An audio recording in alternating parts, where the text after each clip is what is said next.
football at its absolute best. Yeah, they had us the first half, I'm not going to lie. Oh, could be Wayne. I think I got my swagger back. Oh. I love it, baby. Them orange britches. Something about them orange britches. Tennessee wins! By Tennessee, Jawan Jennings. Jennings makes the catch. Ball hit high in the air into right field. Going back is Sayre. And Tennessee can say hello win column. A grand slam in the bottom of the ninth. You can't draw it up any better. We just won a basketball game, and we're very happy right now. McGrath for the win. He got it.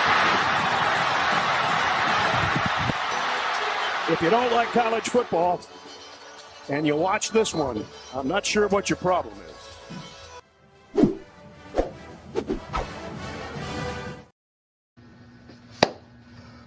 Reddit did to do, and welcome into More Important Issues. It is Thursday, December 14th. We're creeping up to Christmas, man. Getting there.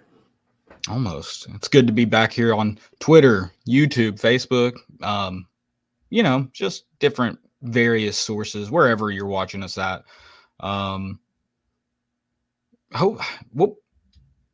if somebody turns this on their TV on a Thursday night? That'd kind of be some strange behavior. I'd be concerned if you were my friend. Yeah. Truthfully. Also, but I hope you're doing that. That'd be cool. I appreciate it. Yeah. But yeah. Kids are like, hey, what are we watching tonight? And more important, must have been a rough week. Yeah. The new episode of More Important Issues is dropping. We got to get on that. We appreciate it though. If you are listening, and if you're not, you can't hear us. So I don't like you. But people that are listening, I love you. Thank you all for joining us. I'm excited. We've got a good episode. We are talking football season, man. Schedule Never stops. No, Always football. Of course not. Talk a little recruiting of our own team as well. I think that's probably the biggest news. I don't know if that's good or bad. I guess we'll talk about that too. Unfortunately, we'll talk about it all. Yeah, maybe we'll see if we have time for it. We had some news right before the show, just a couple hours ago. So yeah, we'll get into that too. It wasn't even on the outline there, but we'll talk about it. It wasn't. I thought about adding it, and I was like, you know what? Let's just act like it's breaking news. Yeah. Here it is, breaking news. We should start tweeting like breaking news a day after it happened. Just breaking news. Yeah. I'm in. I think we should just maybe not even the next day, maybe like a month later. Yep, I'm in for that. Let's start tweeting final scores. The following, like right before. So like we'll tweet the final for Chattanooga right like an hour before kickoff against NC State. I like that. And then people were like, hey, guys, I think you are a little late. And I'll be like, no, you're late. And you're also jealous that we got it first. Yeah. Cite your sources, pal. What an MLA format. All right. Well, we just decided on that. That's exciting. We'll come up with some other. There's going to be plenty to talk about. I'm going to say, I'm sure all of our tangents will be Tennessee centered, if that is possible on a tangent. But yeah, we'll talk about a lot here. I'm kind of excited to talk football next year and just like our favorite games and maybe games that we don't want to do. Basketball, good win over Indy wins a good win. So don't come at me for that one. I know a lot of people were thinking put some people to sleep. Maybe just not super excited about it, but Indy wins a good win in my book. We'll talk about that win over Georgia Southern. And then speaking of putting people to sleep, 10 p.m. tip-off Saturday night. I'm already tired thinking about it. Yeah, it's like we're at that age where like we have to prepare for that. Yeah, maybe like a 3 p.m., 4 p.m. coffee maybe. Yeah. The problem is if I wait too late to drink the coffee, then I'll be up all night. That won't be good. I'm playing golf that morning, so I guess I'm going to come home and just take a little power nap. Dude, you have to. After nothing better than a little post-golf nap. Mm-hmm. For sure. I don't think we really have much else. So yeah, make sure you drop some questions. Let's get this get the conversation rolling. Whatever y'all want to talk about. We don't even have to hit the points if we're just being honest. Just drop it in here. Like, I mean, we've had some life lessons on the show before, so we'll do it again. Yeah. December 14th. It's a good time to do it. We're preparing for the new year. What's your New Year's resolution? Have you thought about it? Oh man. No, not really. Okay. I don't think Do I you, have do you one. do those? Do you do New No, Year? I I don't. don't either. I probably should, like, in the I feel like sense the of, people who do it only do it for like a week or a month, and that's it. yeah, I think I just need to do a better job of like essentially laying out my goals for the year, and I guess the beginning of the year is a good time to do that. Mm-hmm. Yeah. But I'm with you. Yeah, you gotta stay with them. I think that should be everyone's New Year's resolution. Is if you have a resolution, to do it through it, like at least April. I think March is your typical cutoff. Let's try to get to April this year. Yeah. I think my New Year's resolution, if I did make one, is to like walk my dogs more. Yeah, that's a good one. That's a man. Listen. It gets cold and I don't want to do it, and it's dark, like kind of when I Yeah. get off work, so it's tougher to do it. I just have to make time to do it, whether that's in the morning, which is probably not an option. So I'm gonna have to do it after work in the dark. Yeah. Single parents actually they have it hard, man. Being a single dog dad, he's over here whining. He wants to go out. I can't. I'm busy, Brutus. I'm busy. He drinks out of the toilet. Drinks out of the toilet with chemicals in it. Yeah, sorry about the show. He's fine, so it's good. The noise you heard him doing that prompted me to get up was my dog was drinking out of the toilet. I have one of those little like Clorox cleaner things in my tank, like the tablet.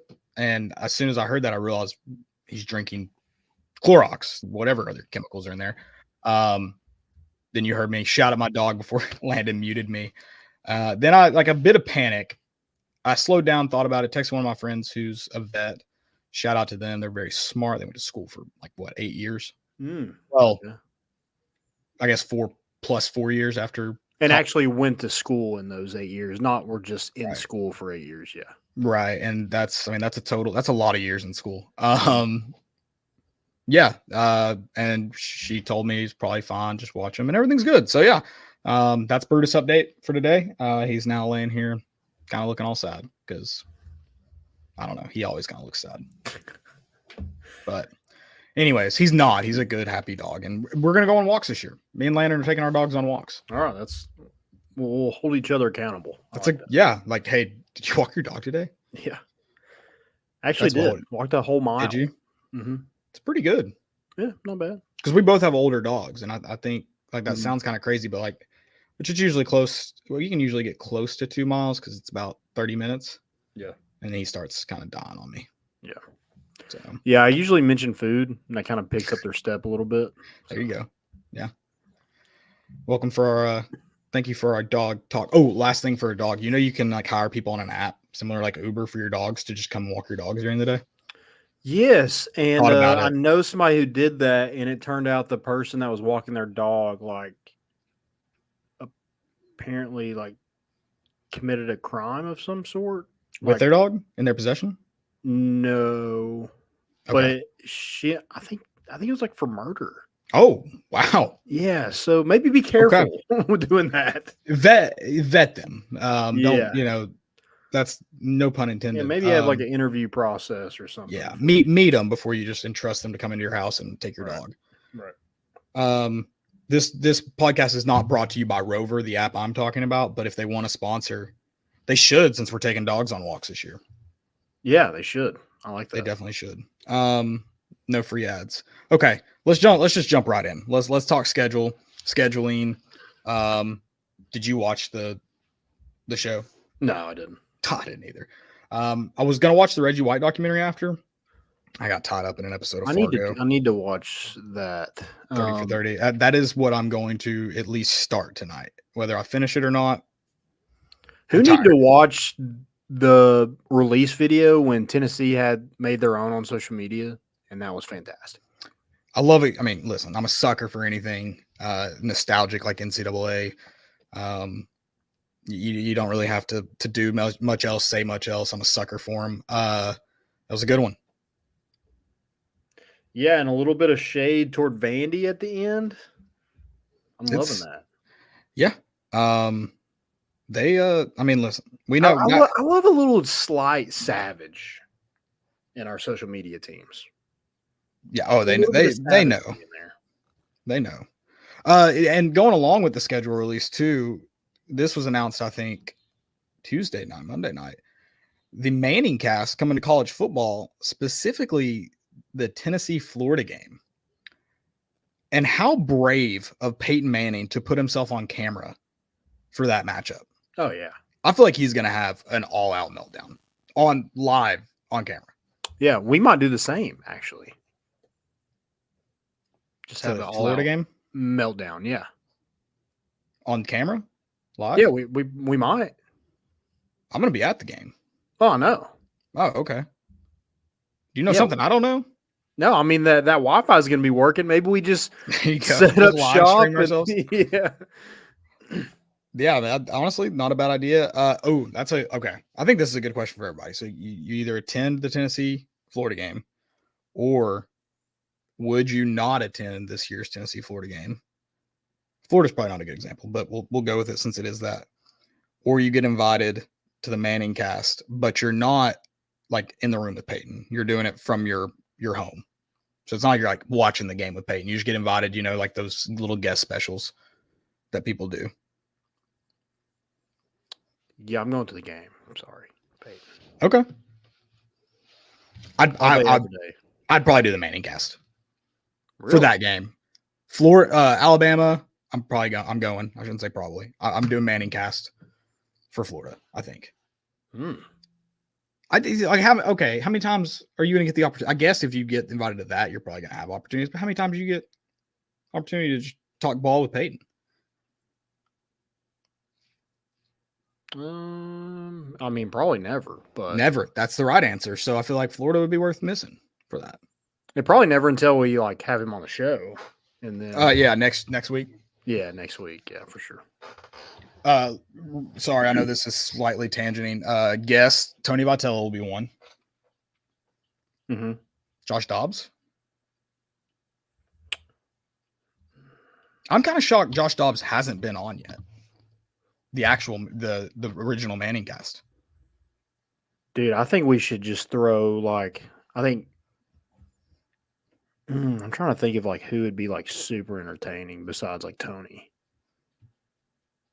Ron Slay. Ooh, that'd be He's around, he's around the Manning. I don't know their personal connections, but he's around there. Maybe Juwan Juwan Jennings.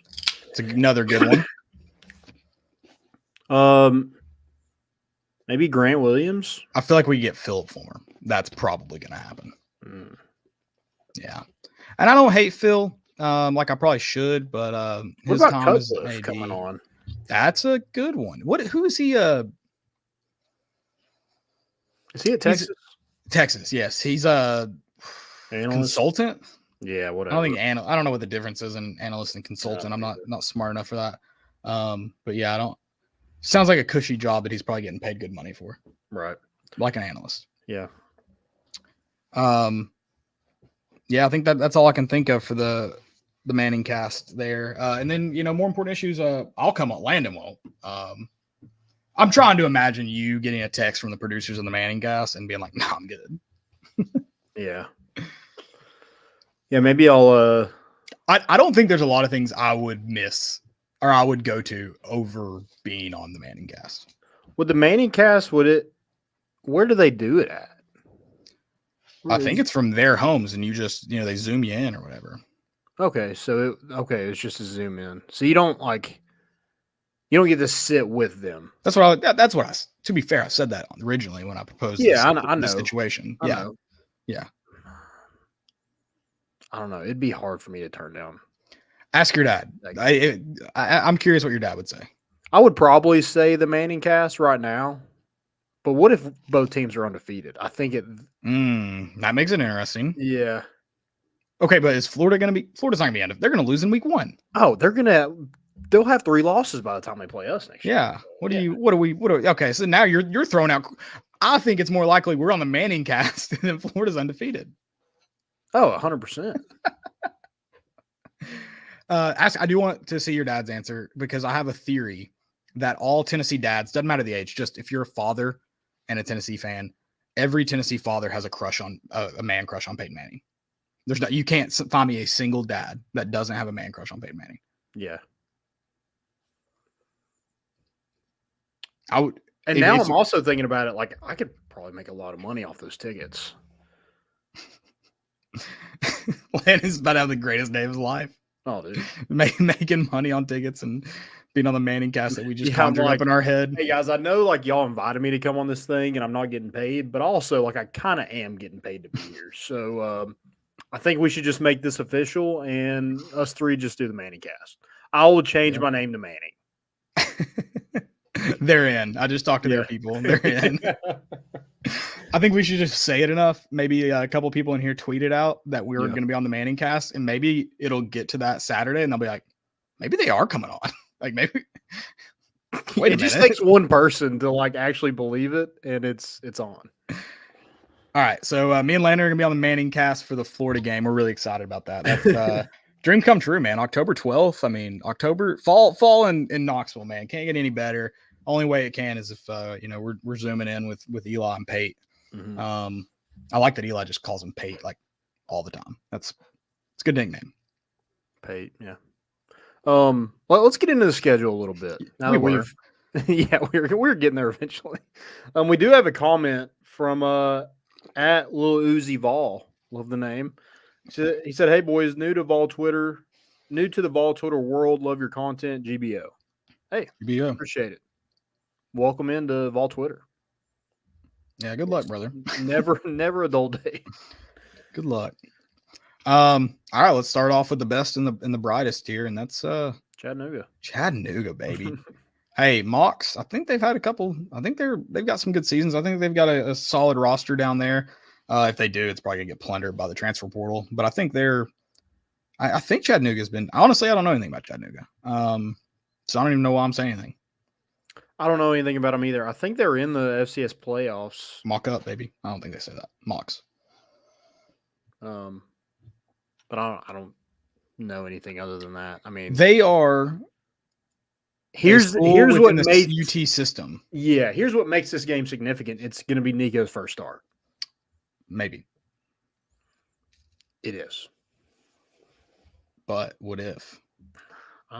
There's no. I'm not saying he gets beat out. I'm saying what if?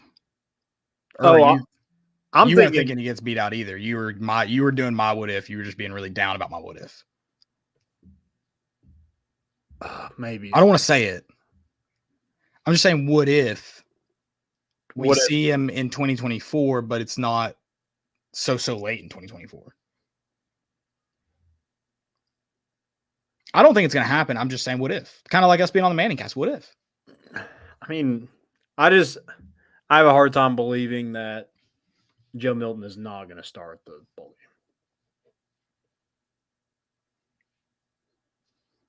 game. Now, do I think Nico should play? Absolutely, because I think this is... What if it's not Josh Heupel's decision to make?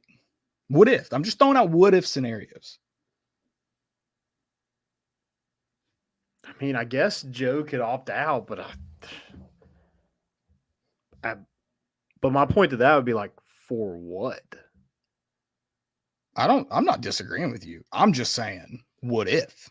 I mean, what if? I mean, I guess it's possible. Yeah. I mean, if we're going to be on the Manning cast, maybe Nico starts his bowl game. We'll see. But with this 2024 schedule, I think it's what everybody wanted, right? This whole season, everybody wanted Nico. Well, hey, the schedule, that's all Nico. Yeah. And we'll see how it turns out. And, I think is it kind of a lose-lose for Josh Heupel?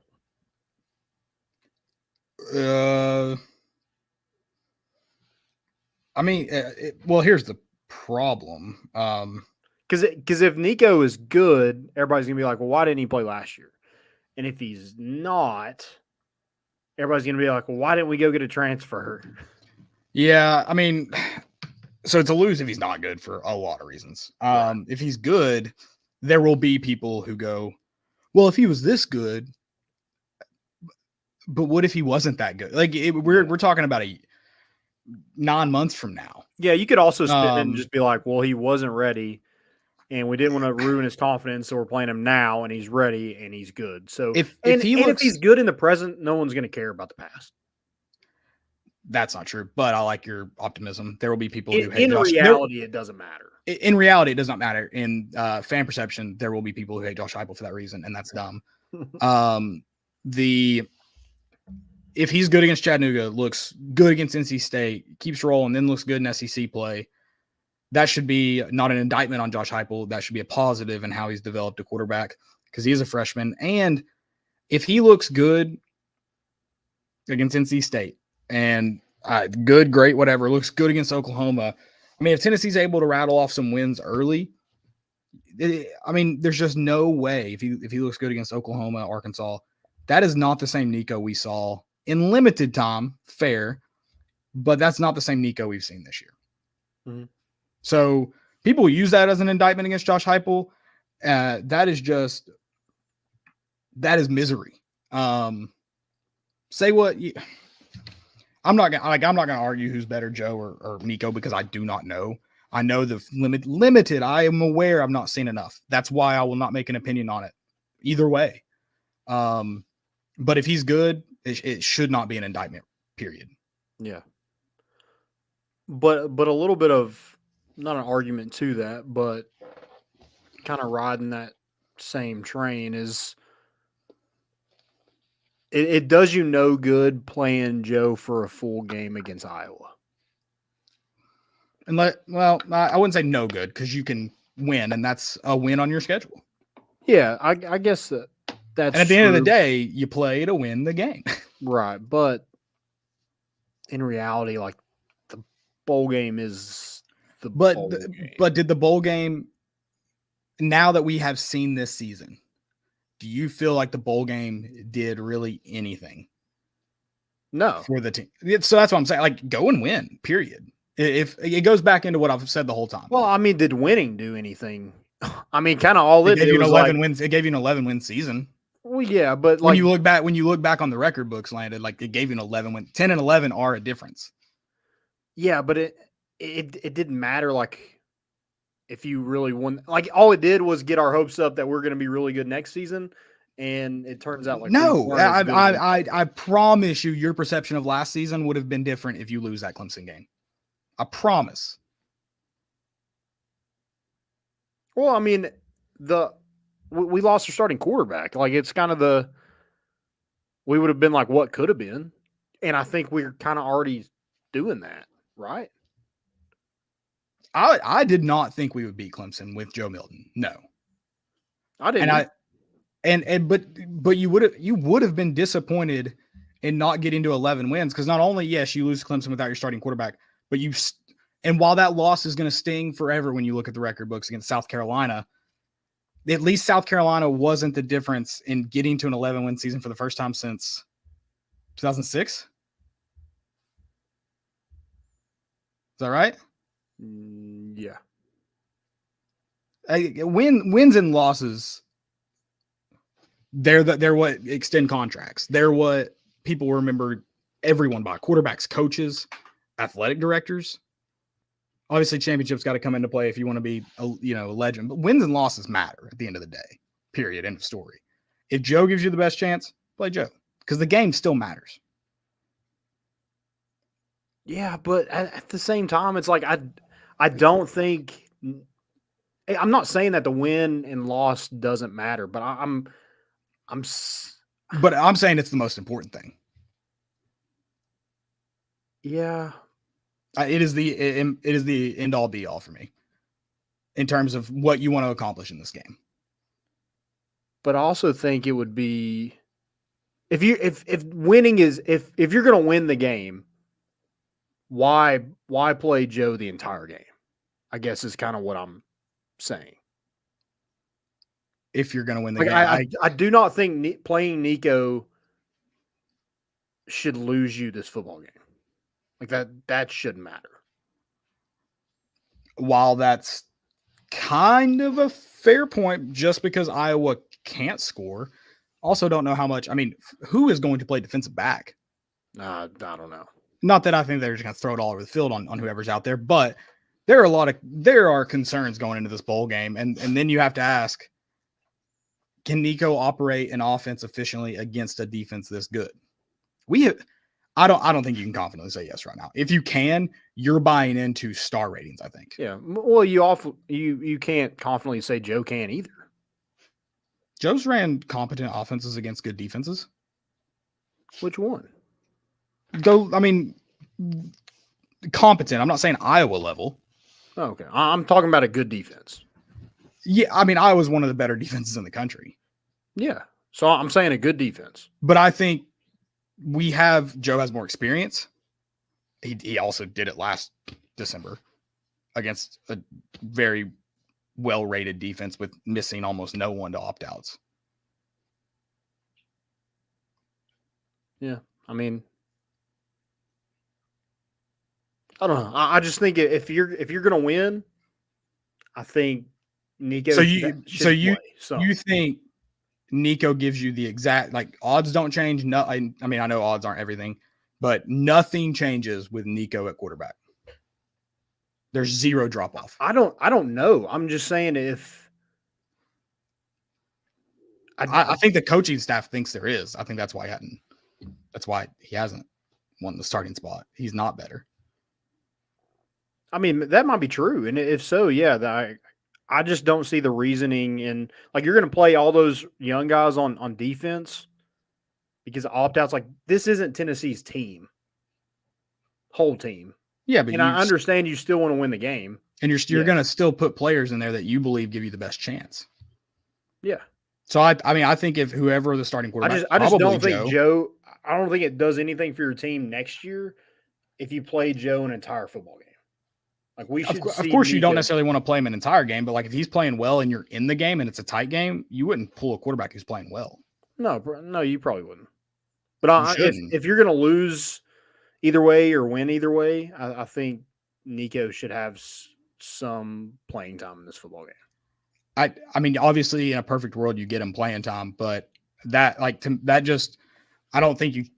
And I think I'm implying something for you, and I'm not meaning to, but like that almost sounds like you're preparing for a scrimmage, and I just don't view this. I don't view bowl games like that. Yeah, I don't want to, but it kind of is in the grand scheme of things. Well, I mean, I know it has that feeling, and I know there were more exciting guys behind some of the opt-outs last year, but Tennessee had some big opt-outs, like big, not just starters, very key, impactful starters opt out last year. Mm-hmm. Yeah, I mean, maybe it is just something about this game. It just doesn't seem as exciting as the Orange Bowl was last year. We're still several weeks out from it, though, too. Yeah. And I think a lot of it is just like, I think we were on that high of that 10-win season. Yeah, no, you're definitely coming off of a better, like this season has kind of been one that's felt like it's drug along. I was the first one to say, like, I was ready for this season to kind of get to its end. It just kind of felt like I was stuck with the football, like stuck. And so I don't disagree that it's been, quote unquote, underwhelming. Disappointing is not the right word. Yeah. I mean, just like 8-4 is not great. It's not bad. It's just been underwhelming. But I mean, getting to it'd be great to be getting to your 10th win with this win, but getting to 9 in a year that's been underwhelming, I think is massive for the future of this program. And maybe in underwhelming years, we can find ways to win 10 games. Going to get a lot harder with the way the schedule works now, but that's obviously the goal. I mean, you want to, and I mean, people are upset with recruiting. I mean, the best way to go and recruit isn't to play young guys and whatever the outcome and just say, hey, they got playing time. That's not the best way to do it. The best way to go out on the recruiting trail and get the guys that can see progress is go win the game with whoever you have on your roster that gives you the best chance to win the game. If it's the young guys, great. It's the young guys. If it's not, it's not. Go win the game. That's a recruiting tool. And people, I mean, I think that's another thing is I think there's a misconception from the fans about bowl games, and maybe, and I'm sure there's some players that don't prepare like they should. At the end of the day, like when the game starts, like guys want to be there. Guys want to compete. I hope the mindset is the same way preparing for it. And I mean, after the Clemson game, I have no reason to believe it's not. They came out ready for that game. And I know the feelings around it for us are just vastly different. So, I mean, I'm sure it's different for this team, but no, I mean, 9 wins is massive. 9 wins is a huge step in the direction we need to go. I don't think a loss is a massive step backwards, but I think it's going to make this season feel even more underwhelming. Mm-hmm. Yeah, I agree with that. I would just, I mean, you're going to play young guys all over the field basically, and you haven't up to this point. But you're being forced to. You're not. Yeah, you're not understand choosing. That. But like you're going to have, Dylan Sampson and Cam Seldon at running back. You're going to have all those young receivers because you have injuries. You're going to play some defensive linemen who hasn't got as much playing time because you have guys like Tyler Barron. Tamari McDonald isn't going to probably play in this game. All those DB injuries and guys that have went to the portal. So you're going to play basically freshmen, sophomores back there in your defensive backfield. I just think it would be beneficial for this team if we saw like a young guy quarterback some as well to play with guys that you're going to play with all of next year too. Kind of see what you got. And maybe that's just me being a little selfish. Like I want to see next year because like you said, we're just kind of ready to get to next year with this schedule coming out. Maybe that's just my line of thinking right now is just like, I'm ready to get to next year, but that's kind of how I feel about it. It's definitely the goal. I don't disagree. Like you want to get him playing time. But I mean, I go back. I don't think Joe Milton playing in that game was any. Again, you can't say for sure, but I don't think after seeing the way the season unfolded, I don't think it benefited anybody that Joe Milton played in that game. I think you get the same Joe Milton if Hendon Hooker played in that game or not. Yeah. And obviously I can't say that, but like I can't 100% confidently say that, but just looking at the season, I don't think the Orange Bowl felt like a massive step. And then I know the lull of the offseason and stuff, it takes a while to get going. You're missing a key guy in Cooper Mays for the first few games. Keenan Peely, goes down in the first. Like there's some big losses early on in the season, took the team a little while to get going. Never felt like they really found stride, but just didn't really feel like it didn't feel like there was any momentum carried over from that bowl game. So as much as I wanted the Orange Bowl to be a stamp of approval for this season, it wasn't. And so I just, and maybe Iowa could be that, but I don't know. I have a hard time believing it after what's unfolded in the last 12 months. That sounded bad the way I said unfolded. That's not what I mean. Just the way things played out in the last 12 months. I don't think it would benefit. Everybody thought Tennessee was going to be like have a chance to make the college football playoff. I mean, every college football playoff, a hopeful sounds a little less, contender sounds a little high, but somewhere in the middle of those, a lot of people in the country thought Tennessee would be that with Joe Milton, the way he looked in the Orange Bowl. So I don't think it benefits you a ton for the next year's team. I'd love to be wrong. I'd love for Nico to start and look incredible and carry that over to Chattanooga. NC State, I guess we'll go to the next game, who got they got some big news in the transfer portal with Grayson McCall. And I mean, if you're a long-time listener to this pod, today too. Huh? They got Justin Jolie too. Oh, that's right. Tennessee fans are bummed out about that one. But yeah, I mean, that's if you're a long time listener to this pod, you know I ride with any Chanticleer that's out there.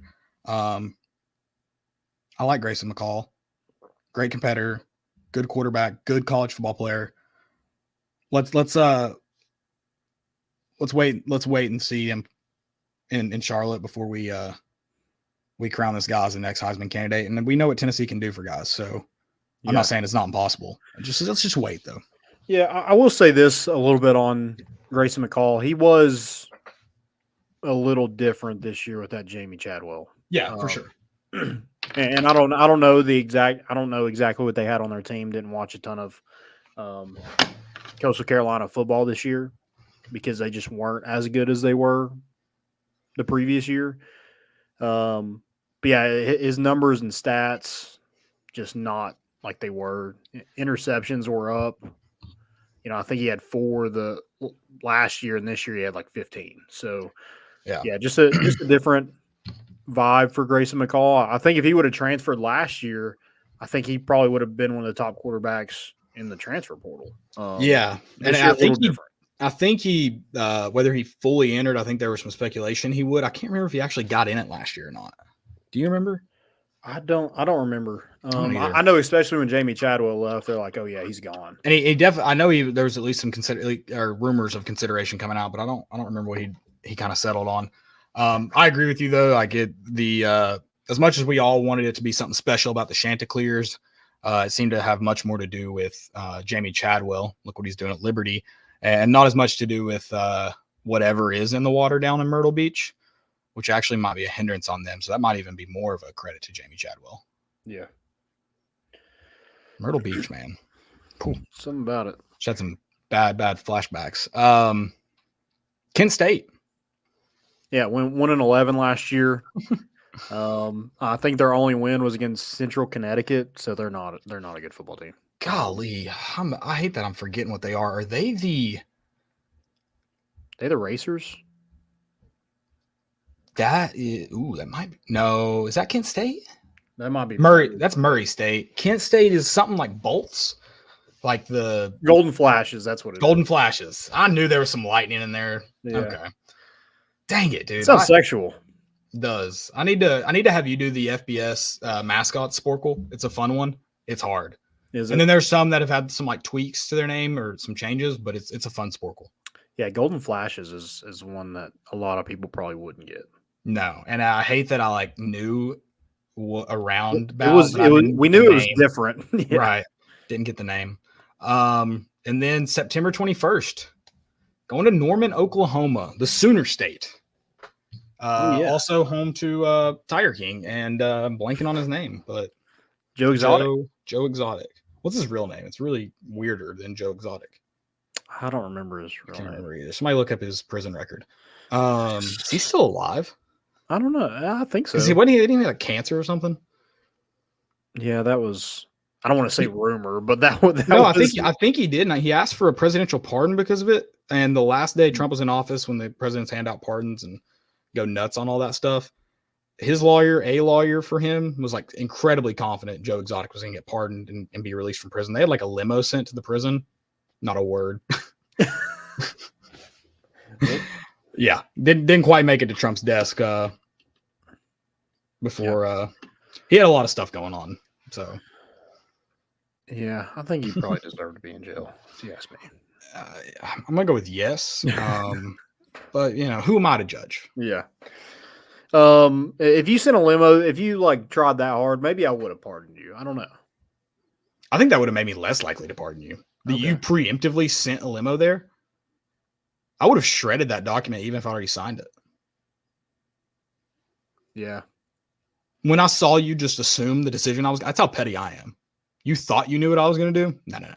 In fact, I'm going to use my presidential power that I don't have, but I'm going to pretend I have and say more prison time. Yeah, I think you would like reverse the roles a little bit. Maybe put him in a cage and like have tigers just roaming around him all day. That would actually be really cool to watch. That would be awesome. But Oklahoma. Josh Heupel going back to his alma mater. Surely not his first time back, right? Since coaching? Yeah, it is his first time back. Really? Mm-hmm. Okay. Yep. So wow. Going to be a little bit or something. Going to be a little bit more to this game. Going to be dialed in a little bit. I don't think, and he has some history. I don't know. There's a lot of kind of safe assumptions on how he feels about the Stoops family. I don't know what his thoughts are on the Oklahoma fan base and school. Be interesting to kind of.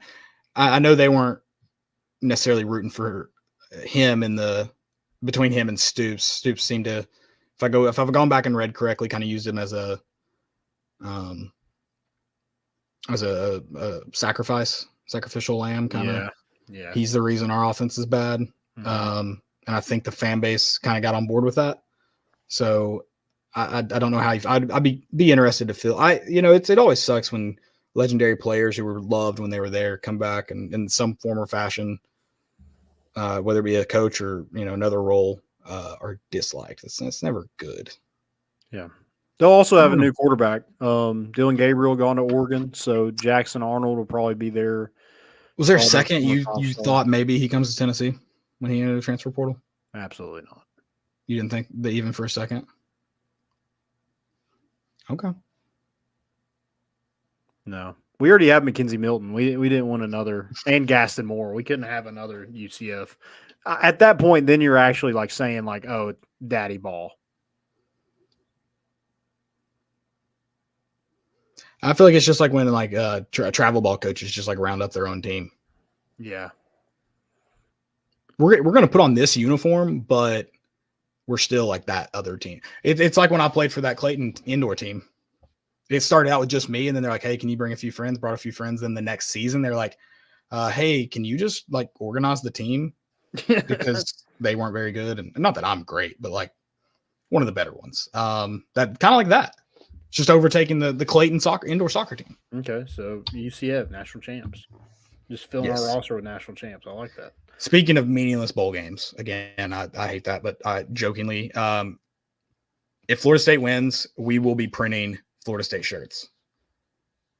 Did you? I saw where somebody said the winner of that bowl game has to play UCF for the national championship. I mean, you got to claim it, man. You got to. If you're Florida State, no Georgia way, can't. They got a loss. There's no way Georgia doesn't just stomp a mud hole in Florida State. While I don't disagree, that's why we play the game. Yeah. This game ain't played on paper, baby. I know which way I'd bet. Yeah. But I can still be hopeful of it. Right. Then you go to Fayetteville, Arkansas. Arkansas. Are we going? I'm going. You're going? I'm going. You booked a plane yet? I will. We're flying? I will. I'll do it. You just tell me when you're doing it, and we'll book the same flight. I mean, yeah. Because I mean, I don't think there's any other like I don't want to go to Athens. I don't. We can't go to Oklahoma, so Fayetteville it is. You can? Yeah. You can go to Oklahoma? Yeah. No, you're not going to the wedding? I haven't. Have you got to save the date? I just got one yesterday. I haven't even been asked for my address. I don't think I'm invited, so I think I'm good to go to Oklahoma. I may go. Why not? I may just go stay out there for a week. Oh, there's a buy date in there. Dang it. Yeah. 2 weeks, baby. 2 weeks vacation. I need 2 weeks, you know. Yeah. So. But yeah, they got a transfer quarterback as well. Taylon Green from Boise State put up some big numbies in the Mountain West, but we'll see how that works out. No KJ Jefferson, but it is a guy who I think is 6'6", 220 pounds. Likes to run the football too. So yeah, we'll see how he is in this league, but I don't expect Arkansas to be great. Right. I'm excited. I do want to go to that game. When we talked about this several months ago, which one I threw out Arkansas. I think, and I'm not trying to like, we tiered the stadiums. I mean, you know how I feel about it. But I do think it is a very, very underrated college football environment. And I think it's going to be an exciting one. I told you I wanted to go when Arkansas kind of had a good mindset about things. I mean, they just got a Petrino back. Like they're riding a high or riding some hogs right now. So yeah, I think it'll be a good time. Also, I'm gonna be calling the hogs, dude. I pray they suck so Sam Pittman gets fired so we can start calling Bobby Petrino the kiss of death. That like he just like he needs that nickname. Also, they probably hire him as head coach, and that would be funny. I think we should make like a graphic of maybe Josh Heupel, maybe like reared back, like throwing a punch or something, and then it's just like Bobby Petrino sitting there with a neck brace on, and we like print those shirts. I think that'd be cool. That would be good. Yeah, I'm down. And then we should. Oh my gosh, screw flying. We rent motorcycles and we drive out there. Wild hogs, wild hog style. And then we ceremoniously crash them like right outside the stadium. Okay. With With the theme song, There Goes My Hero. Yeah, with unnamed female affair stars riding with us. Maybe we could get the girl that was on the bike with Bobby to. Also, I don't know if I've told you this. Wild story I read. No clue if it's true. All that happened, and I didn't really read about it. Just kind of heard the rumors. Apparently, Bobby Petrino went to the hospital after that. He's wearing a neck brace, obviously. A lot of people speculate because of the police report that Bobby Petrino was not injured in the motorcycle accident. But that maybe had a run-in with his lover's lover. A classic triangle. Oh, nice. Little mix-up. Yeah. Got caught red-handed. Are they caught in the act? What do you think what do they call their red? It's a red, but it's kind of a different shade of red. He got caught scarlet-handed. It's probably not scarlet. It's kind of a weak name. Yeah. He got caught, though. Good for him. Actually, good for that guy for beating the crap out of Petrino. And if he didn't, that picture live forever. And if he didn't do that, he at least gets people speculating that he did. I feel like that's better than actually doing that, because like you can be like, I didn't do it. I wouldn't do that to somebody. I wouldn't physically harm someone. But no matter what you say, people are going to think you did it. Yeah. So that's good. Or would I? Yeah, exactly. Like, hey, I'm not saying I did that because I didn't, but don't mess with me. Yeah. People are, wait. I do like this schedule because there are like the bye weeks kind of fit perfectly for what we want it to be. Two bye weeks, number one.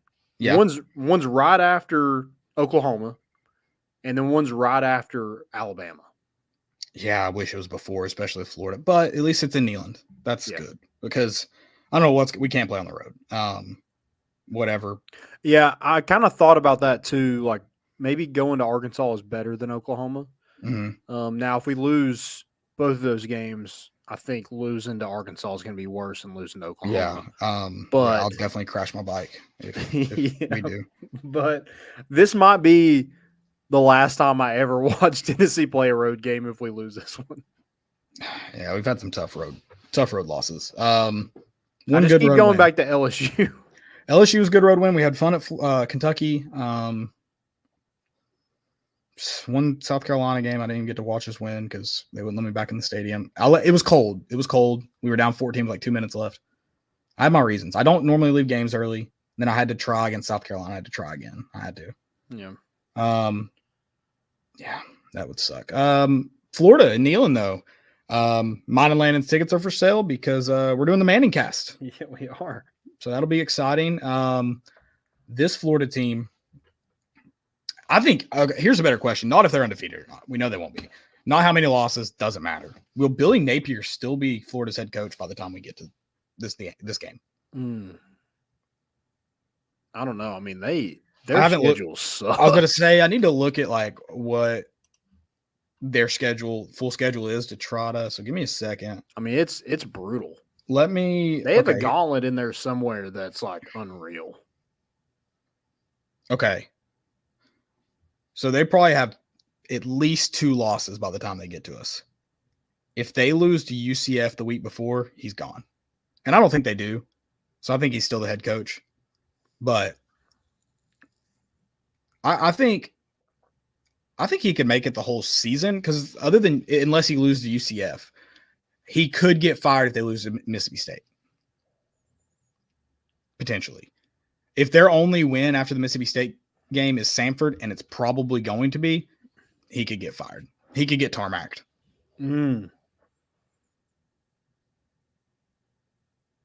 I love that.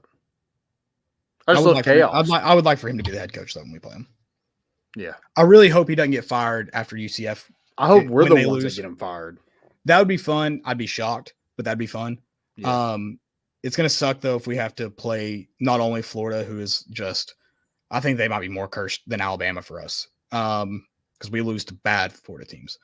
But if we also have to fight the Florida curse and the interim head coach, Joel everybody gets, that's going to be tough, man. And probably a backup quarterback. Probably, yeah. Probably. Graham Mertz is coming back, but Trevor Etienne's gone, so that's when they've lost some guys in the transfer portal too. I don't know exactly what they have coming back. I know they got a good recruiting class, but who knows if they're able to hold on to all those guys. We'll see, I guess. But, I mean, Florida's a dumpster fire. Yeah. And I don't know, like, with that schedule, does it get any better? I don't think so. No. I agree. And then, man, we got to get going. We're already at 50 minutes. We're only halfway through. I mean, we don't have to harp on Alabama. I mean, it'd be great to win again in Neyland, especially. It'd be great to beat Alabama anytime, anywhere, any place.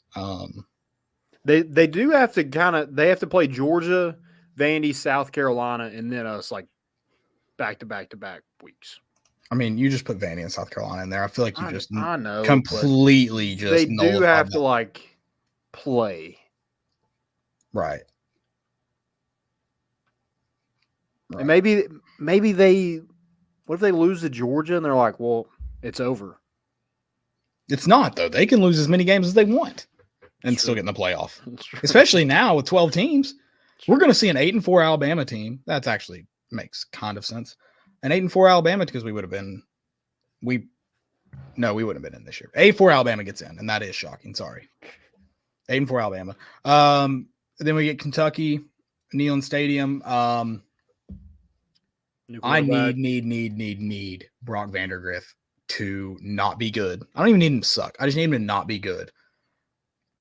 And I need them to keep getting highly thought about transfer quarterbacks because that's just hilarious to me.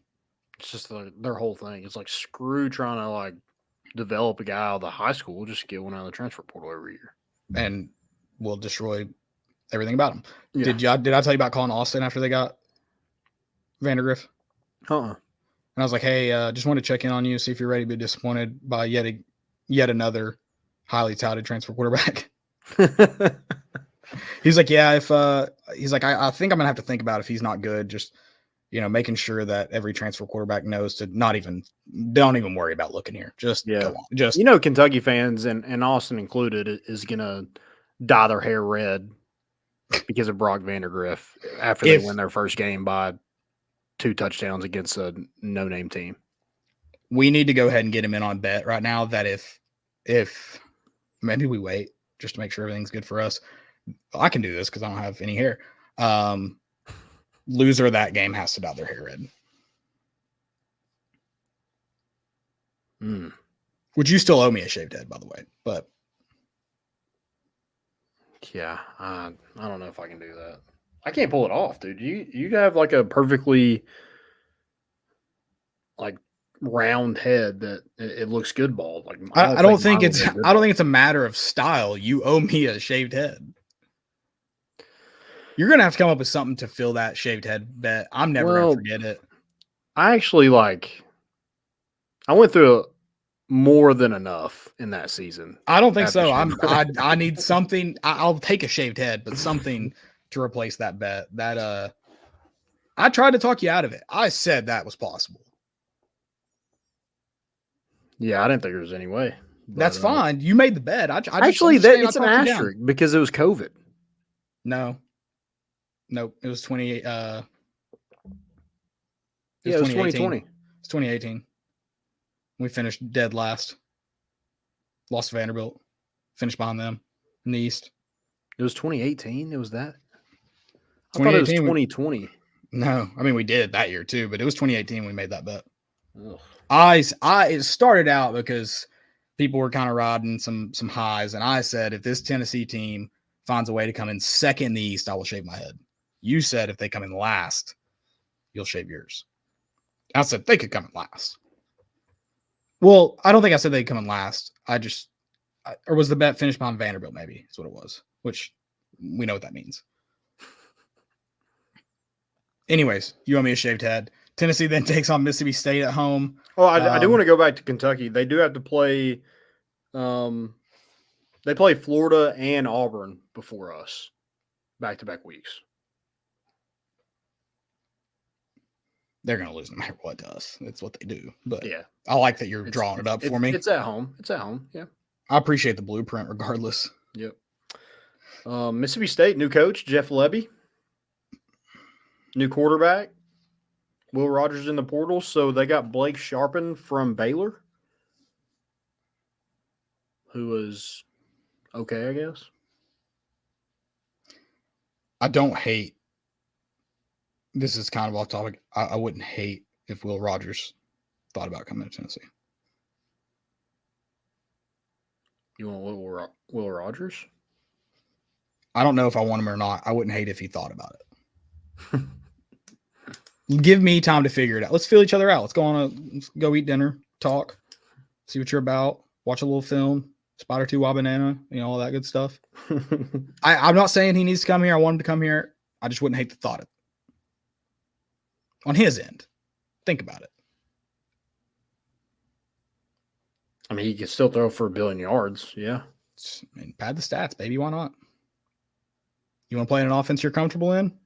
Can I introduce you to a guy who worked with Mike Leach? Exactly, yeah. And,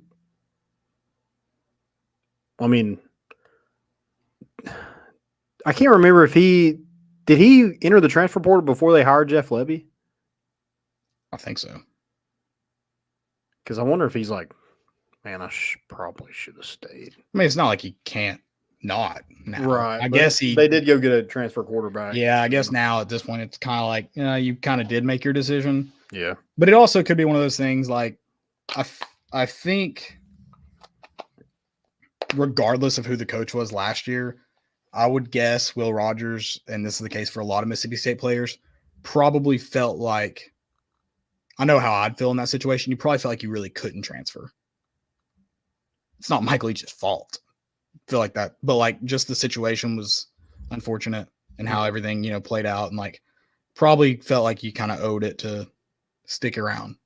So I don't know how Will Rogers felt about Zach Arnett. Don't know how he felt about the program as a whole. But I feel like regardless, probably didn't think he could, just didn't feel right to transfer in the midst of all that. Yeah, they're also horrible. Right. I think if, let's say Mike Leach is retired, rip in peace, the Pirate.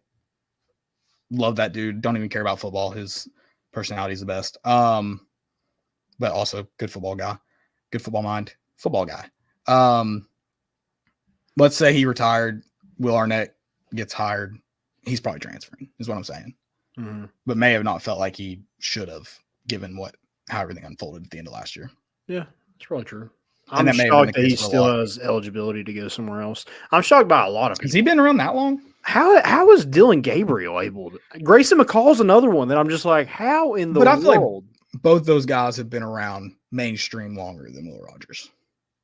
I feel like I was gambling on Grayson McCall when it first became legal. Yeah, that's true. Yeah, I guess Will Rogers has been in the SEC for so long that it just feels like, dude, there's no way.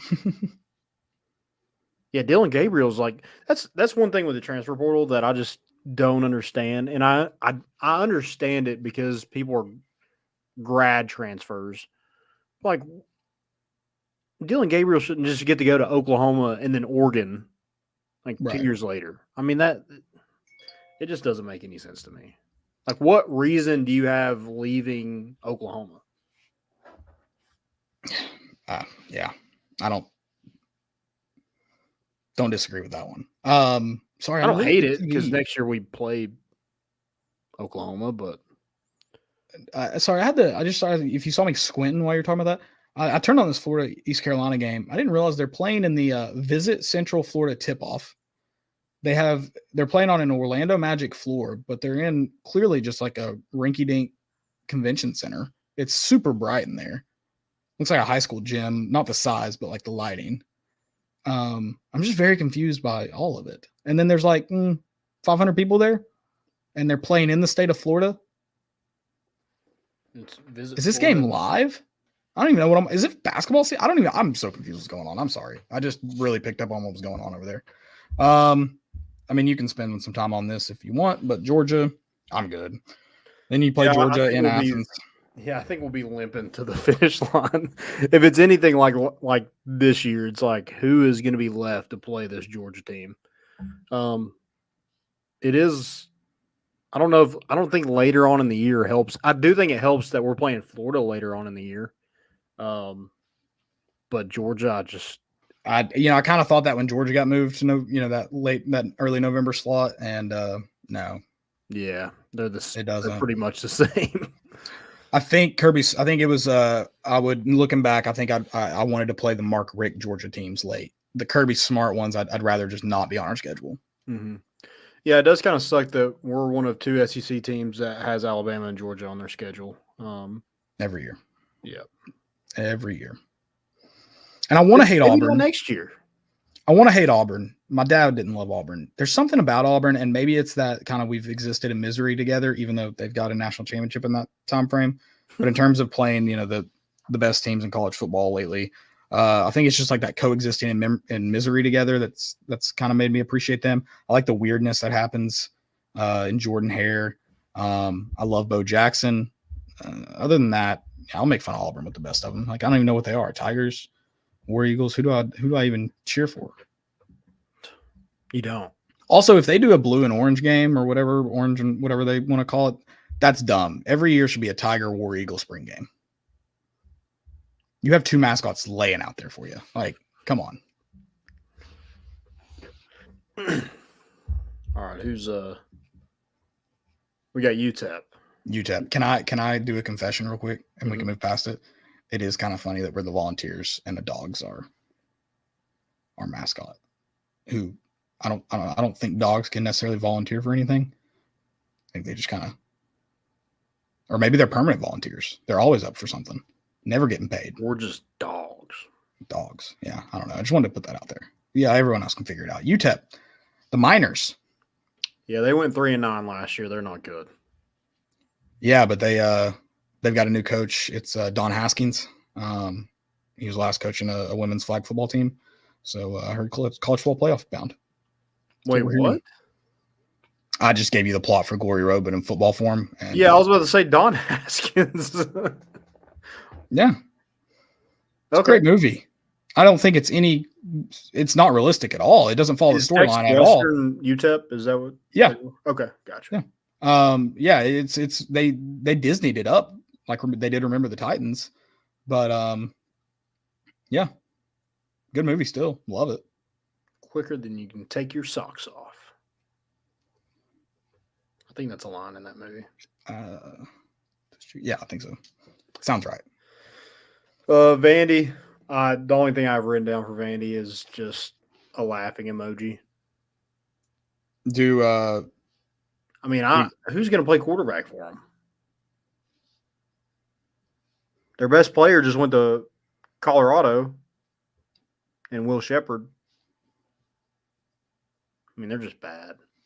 And anybody that's like halfway decent goes in the transfer portal. Yeah, I love it. Clark Lee gives bald people a bad name. I'll say that. Well, does he wear a tie every game under his quarter zip? Is he like what's his name? PJ Fleck? Yeah, I was gonna say who was the guy that Gus Malzahn used to. He didn't do a tie. He just did sweater vest. Well, he wore a tie for a game in memory. Pat Dye. Yeah. But doesn't Clark Lee wear one under his quarter zip like PJ? He probably does.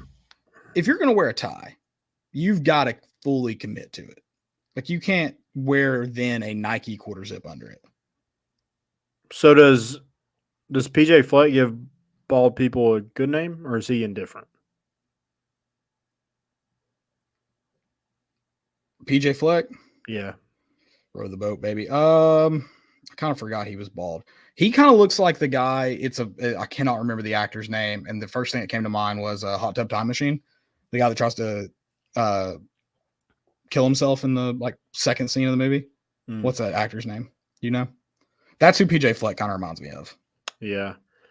We should one day write out all the bald head coaches of rank the bald coaches, just sports in general. There's a lot. I don't think Clark Lee wears a tie. There's no pictures of him wearing a tie. Okay. On the football field. Maybe he's just, I don't know. He kind of looks he always looks like buttoned up, you know? I guess he's just a well-dressed guy. That zipper's just up there. Yeah. I don't know. I don't know why I thought that. I'm sorry, Clark Lee. That's my mistake. But yeah, that's our 2024 schedule. Little preview. We'll be on the Manning cast and can't wait. Yeah. All right, let's talk some transfer portal. Actually, before we get into that, we got some news this week. Some guys returning. You know, one big thing about college football now is like you have to recruit the players that are on your roster already, and Tennessee's kind of loading up at that offensive line. They John Campbell has announced his return. Gerald Mincey announced that he is returning. I love that he had like a subtle return. He just kind of like tweeted about the ball club. Everybody was like, "So you're in?" And then you know, possibly getting Cooper Mays and Javonte Spraggins back. I mean, you get 4 out of 5 starters back on that offensive line. I think that's huge for this program. It's huge for, I think, Nico for next year. And just like, I don't think you have a ton of question marks behind those guys, but at least you have the starters that have a bunch of starts under their belt and, you know, experience in this league. Yeah, absolutely. That's it. Yeah. I mean, I don't think it's understated how big it is to get him. And then I have a few guys back, honestly, across that position group. That's huge. Yep. And then Amari Thomas, a couple hours before the show, announced that he is coming back. I'm shocked. I think Rodney Garner can recruit, man. Anywhere, anytime. Mm-hmm. Dude can recruit. Mm-hmm. My certificate up here for the president of the Amari Thomas fan club is right there. I mean, the first time I saw a guy that big in 21, you know, said he's my guy. And I started the fan club, and I am the president, CEO. I'm everything. And you're welcome for allowing everyone else to enter. Yeah, I think that's big, just along that, you know, just the trenches in general. You want to have veterans at those positions, also talent. And Amari Thomas has been so productive, you know, at a position that, you know, it is hard to be productive at times. But he's done it for, you know, years at Tennessee. So I think it's an in-state kid who, you know, front of the pod, number one. But just a guy that it just seems to mean a little bit more to wear the orange and white. And I think that's why he made the decision. I think he can play in the NFL. Is he drafted? I don't know what his draft stock would look like. But, right. And I think that's kind of the more interesting part of it. Talking about that, he's obviously getting feedback. There, you know, he's talking to people in and around, you know, around the league, but he hasn't gotten a full draft grade yet. He hasn't the official stuff. Like they haven't gone through that process. I think, excuse me, that's kind of interesting that this happened so early. Mm-hmm. That's kind of why I think it's more credit to Rodney Garner. And I mean, listen, they're obviously probably still selling a vision of like, I'm sure there's some money involved. Don't get me wrong. I'm not naive. Yeah. But I think they're selling a little bit of a vision of like, this is kind of what we expect next year. This is what we can do. And you talked about like Cooper Mays coming back and looking and like, all right, I'm going to be snapping the ball to Nico next year. Like they must be pretty impressed with what he can be or what he is, one or the other. I don't think no matter what Amari thought of, if he thinks the defense is going to be good next year, and he probably does, it's probably part of it, but he's probably thinking the other side of the ball looks pretty good too. Like he's probably thinking this is going to be a good team. And I don't know if I'm not trying to like, he thinks this is a national championship. I mean, I'm not saying that, but he believes not only does he have the ability to make himself some more money next year, but I think he believes in the ability to win games because you want to win. At the end, it goes back to wins and losses. You want to win games. Yeah. Yeah, I think that's the big thing. Those guys, like when they're weighing those options, if winning isn't on the table, they're not making that decision. Right. You know, if they think, we're not going to be any good, well, I'm going to look elsewhere, or I'm going to, you know, try my luck on a practice squad or try to make it to the NFL. Because I mean, those guys aren't getting any younger. So for them to kind of make that decision, I think it does, like you said, say a lot about the vision and where this program's at culture-wise. Yeah, absolutely. Absolutely. But yeah, transfer portal. So I do want to talk about, there's some balls in the transfer portal, and this has been a big topic of conversation on social media the past couple of days. Tyler Barron, Tamarion McDonald, obviously Lane Kiffin was in Knoxville to see those guys earlier this week, and now they're going to take a visit to Ole Miss this week sometime. I didn't know this was has this always been a thing? I'm not trying to dog Kiffin yet. I don't going to see transfers like this. I know there's been a few that you go out and see, but is this common? I think some that you probably gauge their interest, because you're like this time frame, they're able to go out and visit players, usually high school players. Right. But at this point, unless it's a late guy that you're trying to get in on, most of the guys you're going to see is your committed guys. So maybe, thought that he was just trying to gauge their interest, try to get them to visit, and they are. Okay. I'm sure Josh Heupel and some of them have done the same for a few guys. Yeah, I do want to dog KPD, though. You can't tell me Lane Kiffin doesn't have at least one bench warrant in Knoxville. Somewhere. And we knew he was in town, and we can't pull his car over. Yeah. James Pierce, though. I mean, God, find him, arrest him. Yeah. You cannot tell. KPD needs to get with the program. They've been corrupt for decades. Be corrupt for us, not against us. Do us a favor, man. Yeah, that's true. Yeah, I don't know how good of a recruiting pitch it is. It's, coach comes to your city and goes to visit you and gets arrested for maybe You just bill, outstanding, like a bill not paid. He just had outstanding I'm warrant. sure he owes Lexus of Knoxville just a crap ton of money. Yeah. Why? We haven't gotten him for abandoning a car scene of an incident. Yeah. Come on. Sickening. Yeah. Take a black light. He was all in that thing. Don't. You will be traumatized. So here's kind of how I feel about it, and then I'll get your take on it. Uh-oh. I could kind of care less. I mean, I think this is a mutual decision between Tennessee and those players. They probably had a number in mind to get them back for a year and risk losing some of your young talent along that defensive front. I'm speaking specifically on Tyler Barron. Right. I just don't. I don't think it was.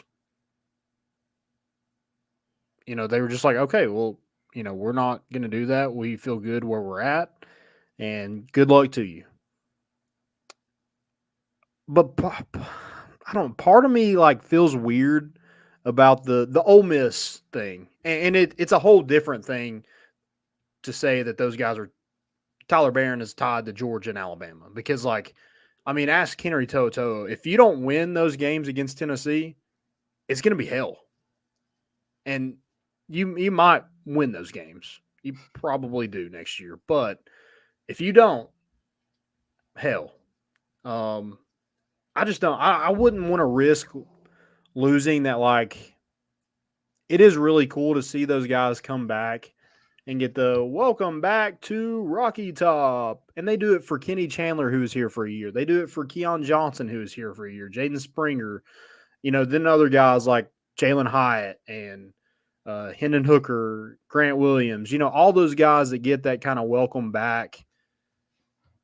You go to any school, really, that's gone. Yeah. See, I'm not in the camp of any school because I think there's a lot of, like you said, mutual decisions that go into transferring. Even right now where Oklahoma doesn't really feel like an SEC school, and they weren't when Eric Gray transferred there and Wanye Morris, Keelan. Wanye Morris, yeah. Those don't feel like traitor-esque to me. Those are normal transfers, I guess. For me, I'm like, vol card revoked. I'm going to, in a fan sense, I'm going to hate you. If you go to Georgia and Alabama specifically, but then Florida, Kentucky, like any of those that we play every year, anybody we consider a rival. But I mean, I would almost say just about any SEC school, and I'm going to have some hate in my heart for you. When you're playing for them, I do not wish you the best. And you can cry and complain about it and say, oh, you're just this is what's wrong with sports. No, it's kind of like what's right is like, you're supposed to kind of like, I'm not saying spit on them and hate them after the game. Like, I'm supposed to hate you during the game. Like, that's kind of like, I cheer against you actively. So I think like, I think there's a lot of good that's come from college football, adding, not by choice, kind of being forced to, allowing transfers. And I agree with you to an extent. There's got to be a way to kind of lock down how often, when. I'm not a big fan of where putting that, requirement on it. But I'm not necessarily against saying, whatever. Anyways, I like that they're, allowing NIL. Like, I think it's great. Obviously, there's got to be some more solutions there, but I think it's good. One of the things I don't like is I think there's something special about college football that isn't replicated in any other leagues, in that typically you have guys here for 3-4 years.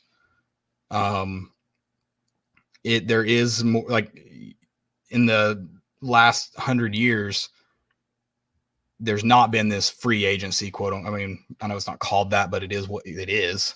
It's free agency. And you haven't had guys going to rivals that often. It's been very rare. Even then, they sit out a year. You haven't had guys transferring to, like, it's just one of those things. It's like, I don't want to say ruining it. It's just going to be something new. But I just feel like if you're a Tennessee player, you need to understand, like what you just said, like, you transfer one of those schools, you're going to be hated. And again, I don't think anyone should tweet at you, should DM you, threaten you. I don't think that. But when you're in Neyland Stadium, you're going to get booed mercilessly. How do you say that? Sure. You're going to get booed a lot. Yeah. And you should. Mm-hmm. You played in Orange. You were a starter in Tyler Barron. Like, highly rated. Like, a lot of fans appreciated you. Mm-hmm. You're going to get booed. You're going to get, there's a line, but you're going to get some things said to you. You should be allowed to be called a traitor, I think. And he's wanted to hop in the portal since the portal was a thing. I mean, so, I mean, this was kind of inevitable that it was going to happen, and maybe it wasn't so mutual. It was more on his part. Like, he's been looking to leave. Last year, he just didn't have the production to make a whole lot of money. Well, this year, he had a really good season. He was one of Tennessee's best players on defense. I'll say that about him. But, he wasn't worth what he thought he was probably going to be paid, what he thought he should be paid, and risk losing for one season, to risk losing guys like David Hobbs or Tyree Weathersby or Joshua Josephs. I think James Pierce is probably safe. Right. But, guys like that you have a lot of faith in, and, have played in some role since they've been on campus. Now they get to have an even bigger role now that Tyler Barron's gone. So part of me is just like, it's cool. But the other part of me is like, man, you're linked to, like, Lane Kiffin. You played in that 2021 game against Ole Miss. You want to go touchdown taken away. Yeah. Yeah. I mean, it is. It does kind of make you think, like, I don't know. It's one of those things, which, I mean, it just means more to us than it does to them. I don't know. I think not. Yeah. I mean, definitely from not all of them. I wouldn't even say most of them, but I mean, there are some that, like, because of, we've been a fan our whole life. Most college, that's how most college football fans are. Yeah. Like the orange, the Tennessee name. You should hate Lane Kiffin if you're a Tennessee.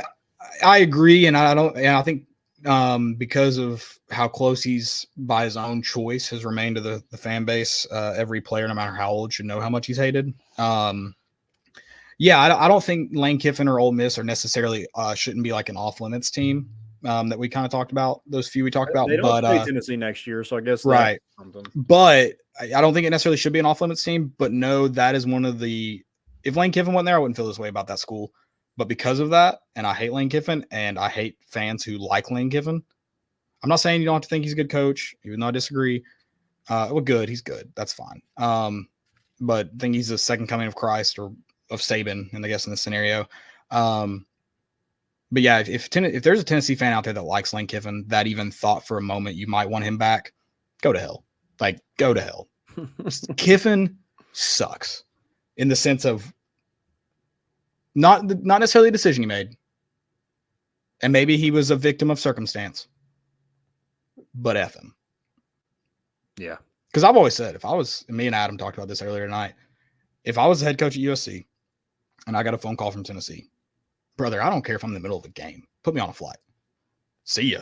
I'm doing the same thing. Don't worry about me. I'm out. I hope in the new NCAA game, there's a choice where like you mark your dream job or whatever, and anytime it opens up, they'll call you and you can decide if you leave like that day or you wait till the end of the season or whatever. Because I will screw over a lot of teams in my several dynasties. And peace out. Yeah. Blake said, Caleb throwing shots tonight. I like Kiffin, but don't want him near UT. Okay, well, that's kind of, I mean, I guess I did mix those things. I guess you can kind of like think he's entertaining, think he's a good coach, all those things. Also, don't think he should be the coach at UT. I guess I'm more talking to the people who are like, when Jeremy Pruitt gets fired, they're like, oh, where's Lane Kiffin at? Yeah. No, that ship has sailed. And you can tell, like, I know. Doesn't want to. Well, people are like, he has a love for UT. No, he doesn't. He likes trolling.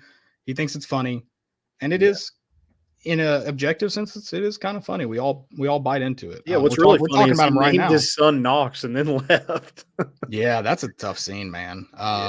It's a tough scene, but he tweets cool about us a lot. I think he does miss it to a certain extent, but you know, I don't think he misses it. It also just gives him clicks on. I don't think he misses it. I think he would miss like the things he could say at UT, but he can still say them, and he can even say them, and UT fans still get involved. Like, yeah, he loves standing up on stage and talking about singing Rocky Top all the way home from Florida after we win, and we didn't. He loves saying those things, but he can still say those things and get Tennessee fans riled up, and he doesn't have to be the coach. So I don't. Yeah, but going back to Tyler Barron, Tamarian McDonald, like those guys were. McDonald was okay. Like, I mean, he was a starter for Tennessee, but a lot of that was just because he had experience. You know, we didn't really have a lot of depth when he became the starter. Tyler Barron, I think, was okay too until this year. You know, he really had a money year. So he's going to make that money elsewhere. It's not going to be here. But yeah, don't expect Tennessee fans to or should show you any kind of love out the door, because there is none. Right. Especially from me. None from me. I don't care where you zero. go. Yeah, I hope you suck. Yeah. I mean, I wish you the best. Here's the thing. If you go to the NFL, I still think there's a little bit of bad taste in my mouth just because the way this is kind of gone a little bit. But it's a lot different in terms of like when you come back to Tennessee. I'm not claiming you. If you transfer to any school, make it to the NFL, do well. I will not claim you. And if you ever go on Monday Night Football and say University of Tennessee, I will be angry. I'm not saying that's rational or right. I understand my college football fandom is not rational. I'm just telling you what it is. And it's the way the cookie crumbles. Yeah. Also, like Lane Kiffin going on after the Jeremy Pruitt's 2020 class, and Key Lawrence committed there today. You got Tyler Barron, Mary McDonald going on a visit. I mean, he's all for him. What the hell was Jaden Daniels doing in Knoxville? Just like they just go on a Heisman tour and just laugh in our face? I don't know what that was. Someone was like he was probably refueling his plane. I was like, what? What private jet can't make it from Teterboro to Baton Rouge? I don't know. Is he flying on a Cessna? Like, what are we doing? No, I don't know. Yeah, that was weird. But Yeah, Tennessee did make some offers in the portal. Is Got some visits. Is it Spire? They used to be something else, but would he be meeting with an agency? The one that had Eric Berry? Maybe. Yeah, maybe. I don't know. I wonder where. I know he's not out of Knoxville. I'm just kind of curious now. Blanking on his name. Agent for every college football coach, and then he was actually Reggie White was his first client. He's a UT alum. What was his name? Good God. Why am I blanking on him? He's the godfather of college football. He runs it. Yeah. What is his name? No, it's Nick Saban's agent and Butch Jones. Shocker. You just look at that contract. I bet I could look at Jimmy Sexton. Jimmy Sexton. I bet I could look at college football coaches' contracts and tell you if Jimmy Sexton's had his hands all over it or not. Is he also Lane Kiffin's agent? Probably. Yeah. Probably. I don't know for sure, but I wonder if it says where he lives. Just kind of, I know it's not Knoxville. Probably lives in Nashville. You think so? Feels like an Atlanta guy or something like that. Yeah, I think it's some high rise in Nashville. Ooh, I wonder if he was he's Laramie Tunsil's agent. Laramie Tunsil's agent. Tunsil? I wonder if he was the night of the draft. Those are some like videos we need of like, I don't need a full 30 for 30 on Laramie Tunsil, but like, let me see that 24 hours. Yeah. 48 hours. I would love, that's got to be an agent's worst nightmare. Draft night. Yeah. That's the draft day movie. That's the draft day movie I want to see. Yeah. But Tennessee did make some offers in the portal. A lot of defensive backs. I think that's big, especially what you got going into the bowl. He does represent Lane Kiffin. That's one of the questions on Google. If you Google his name, is Jimmy Sexton Lane Kiffin's agent? There you go. Yeah, I mean, he just seems like any scumbag is definitely represented by Jimmy Sexton. I did see his net worth, which I'm curious. Was Jeremy about. Pruitt a Jimmy Sexton I think guy? He was a Jimmy Sexton guy. I think like anyone who has like a Lane or a Nick Saban connection, I think it's probably written into Jimmy Sexton's contracts with some of these guys. Yeah. It says his net worth $31 million. Bull crap. 31 million. He got that from Jimbo Fisher, probably. Is he Jimbo Fisher's agent? I don't know. Dude, whoever that agent is, retire. I just assume because Jimbo Fisher is a Saban guy. Yeah. Yeah, these people are way off. There's another one that says $4 million. He made that like this month. He pisses that out. But yeah, a lot of defensive backs. Guy from Idaho and Marcus Harris. Central Michigan, Trey Jones. Oregon State, Jermon McCoy, who's a freshman last year. I really like the Jermon McCoy. I think he could be good. I think he visited today. He was on campus. Villanova defensive back, Devon Marshall, and Tulane wide receiver Chris Braswell. Braswell. Yeah, you don't have to correct for me. You're good. I would have known. Tulane wide receiver who was a freshman All-American last year. I think he could be one of those outside receivers. I think he's 6'3". Somebody that they would like to add to this roster. Offensive lineman, Jalen Farmer from Florida.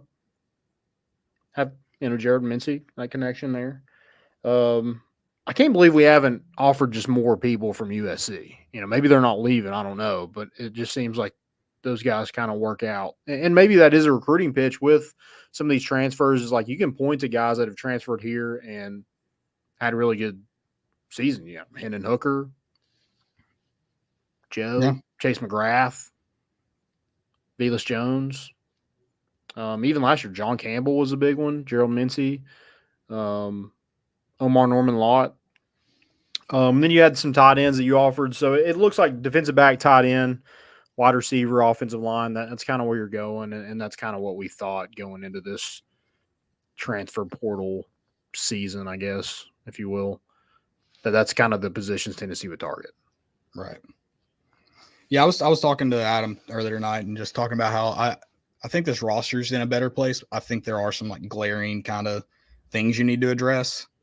But yeah, I mean, I don't know how you kind of feel about the roster. I think if you look at it as a whole, I think it's gotten a lot better. But yeah, I think there are some definitely need to. I think short of a few things. The biggest hole that I see is like there's no juniors on this roster. Everybody from that 2021 class is gone. So yeah, I mean, maybe there's some transfers in there, but like it's just like it seems to me that there's young guys and there's seniors and COVID guys. Like there's nobody like in between that, freshman, sophomore, and then guys that have been here for 4 or 5 years. Right. So I think that's the biggest hole, and maybe that's why we're, using that transfer portal so much is like you got to kind of make up for that. And you're also kind of fighting the number issues too. I think people like the culture here. And so I think that prevents guys from going in the portal, maybe just like opening up spots. And then, it's harder to get guys in here and make up for, glaring holes when you don't want to like go out there and just be like, no, get lost. So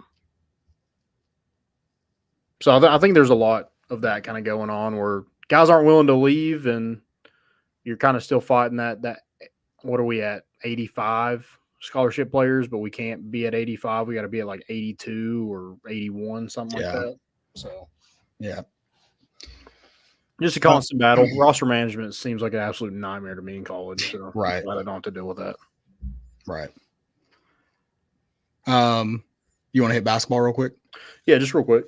Yeah, let's I mean, nothing really to talk about. I mean, we can obviously that Georgia Southern game it was a bye game. You pay for that win and be good to do. And then I mean, exciting stuff is that you see a guy like Jonas Aidoo just have a night. I mean, there's more positives you can take away from that game, but that's the biggest one. And then, second half. Just a horrible second half. I don't know what that is. I mean, 25 points against Georgia Southern in a half is pretty horrendous. A lot of that, you had 19 turnovers. I mean, that can't happen. Yeah. Your starters didn't play many minutes, though. Definitely not kind of compared to what they were. That does factor in Josiah sitting on the bench for about Rick Barnes said 15, felt like a lot longer than that in the second half. The last, I guess it was the under 15-minute timeout, under 16-minute timeout he came out, so a little over 15 minutes. He had 4 turnovers and Zakai had 4 turnovers. So, just not a good night from, I mean, Josiah 1 for 5, Vescovi 0 for 4, Zakai 3 for 7, Dalton Connect 2 for 7. I mean, that's unreal. Yeah. I mean, that hasn't happened. We played the best teams in the country, and that didn't happen. So yeah, it was a sloppy Tuesday night. But I just want to say it was a hangover game from Illinois, maybe. Jonas Aidoo had double-double, 29 points and 11 assists, or 11 rebounds. That'd be awesome if he had 11 assists, but he did not. I misspoke. Hopefully we don't fall asleep on Saturday night. Yeah, that would I mean, not a bye game, certainly, but a game you should win. So please go take care of business. I know it's late. I mean, I'm with you. I'll be tired too, but go win. And I mean, please don't let DJ Burns have a game. Yeah, I mean, he's not registering a lot of minutes. So I mean, I don't. But he is scoring 13 points a game. He's averaging like 28 minutes a game, which is insane for a guy. Sorry, I read it wrong. Yeah, sorry. Yeah. I was about to say I thought he got less minutes, but I read the wrong thing. He is getting more minutes per game. So yeah, and they just got MJ Rice back, who is a former 5-star. I think he was coming off the bench last game. Sorry, they turned on the full Tennessee game, SEC Network, right after that one. So I had to flip that off. Yeah, about had a stroke.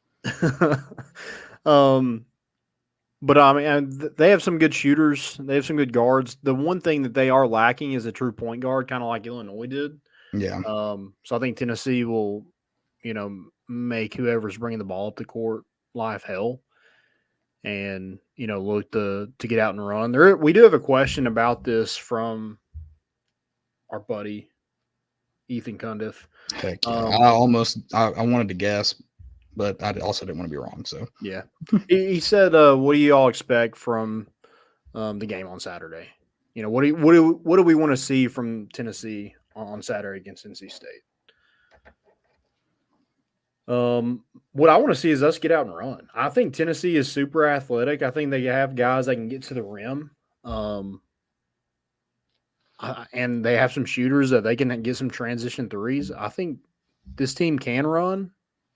I would like to see them do more of it. And that comes with, pesting the crap out of whoever's bringing the ball up the court with Zakai, and let's get some steals, or maybe they shoot some contested threes. It's a long rebound. We get out and run. I just want to see more of that. I think when we get in our half-court offense, it just kind of puts us to sleep sometimes, especially that second half against Georgia Southern. Oh, my God.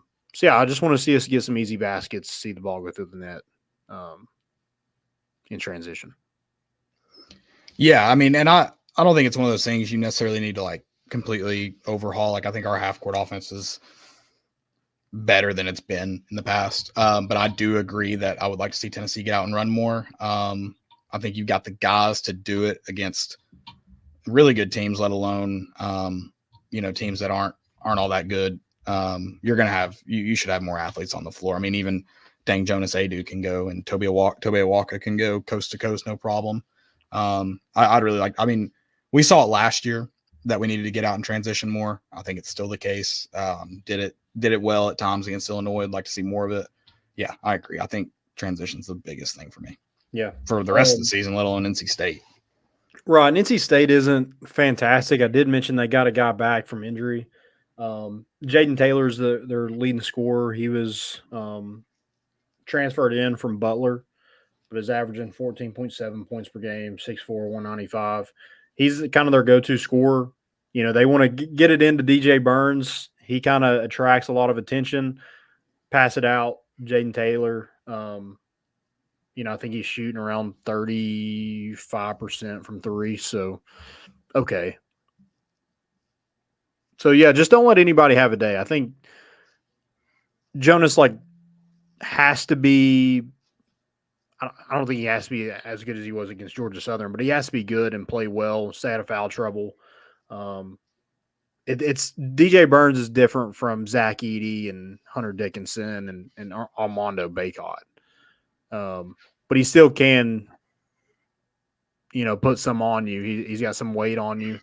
So got to make sure that we're keeping him in check, not letting him dominate the boards, and just play better. I mean, Dalton Connect, just take over a basketball game again. That's what I want to see. Yeah, for real. Would love nothing more. Yeah. We're going to get into a little, 10 p.m. tip. We need to talk. I just want to throw this out here. We got a few things coming up that I'm really excited for that we'll announce when we're ready. Well, I guess we can announce this part of it, that we're going to be not necessarily every game, but some games throughout the year. And I mean, I'm sure we'd like to do every game, do a little post game, just little recap show, a little rant, little, talk about it, discuss it, maybe drop some live reaction videos. We joked about it inside the stadium. May do some kind of little watch stuff with me, Landon, and a few other people. Maybe something that we could, get some people in on if they're interested. We'll be doing that though. First game is up in the air, so we won't drop that yet when we do that. But yeah, we'll be doing that, and that is going to be. Maybe we, again, iron out some things, maybe exclusively YouTube content. So you need to go subscribe videos, and subscribe to our page on YouTube. Follow there, get the alerts.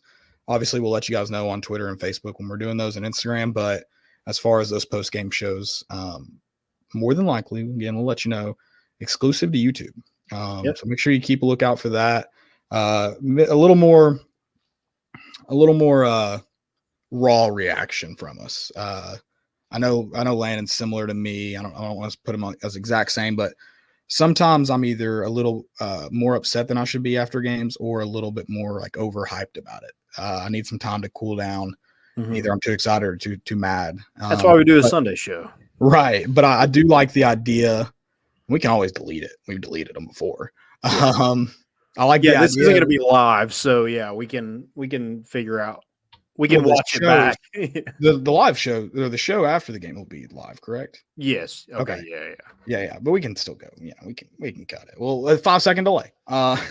We'll have someone there cool-headed just watching us. Yeah. But yeah, we're gonna do that. Really excited for that. Want people to join in. Want to get people in on that. We'll have some good Tennessee fans, funny people, funnier than us, kind of helping us out, get that going. But yeah, we're excited for those post-game shows. So make sure you're following along. And like I said, subscribe on YouTube, like that. And if you're not following on Twitter, make sure you follow on Twitter, like us on Facebook, Instagram, all of those social medias. Get those numbies up. Yeah, need it. And before segments, I know I just said that sounded like the last thing. I need one more thing. I'm going to tell you about another social media app that is my favorite new social media app. And there's something else more exciting I'm going to tell you about too with this. Memento, it's an app for sports fans who love going to games. It allows college football fans or basketball fans in this scenario to track the games they've been to, see their stats, upload photograph, game ratings, and tag friends they went with. On top of college football and college basketball, Memento also supports NFL, NBA, MLB, NHL, and global soccer. They are also adding live scores, soon live stats. Memento is going to be one-stop shop for all of your fandom, any fandom. I was about to say college football, college basketball, but it's anything. Whatever you want. Yeah. Get in on it. What they have right now, which I know we haven't had it long in 2023, but we can kind of start prepping for 2024. If you're familiar with your Spotify Wrapped, you're also going to get to see your year as a sports fan wrapped in Memento. They're building a lot of cool things.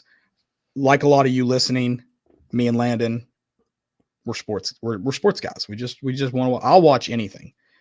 I mean, I was watching women's volleyball the other night just because it was like one of the first things I saw on TV. And I was like, yeah, why not? Bonk. Yeah, definitely.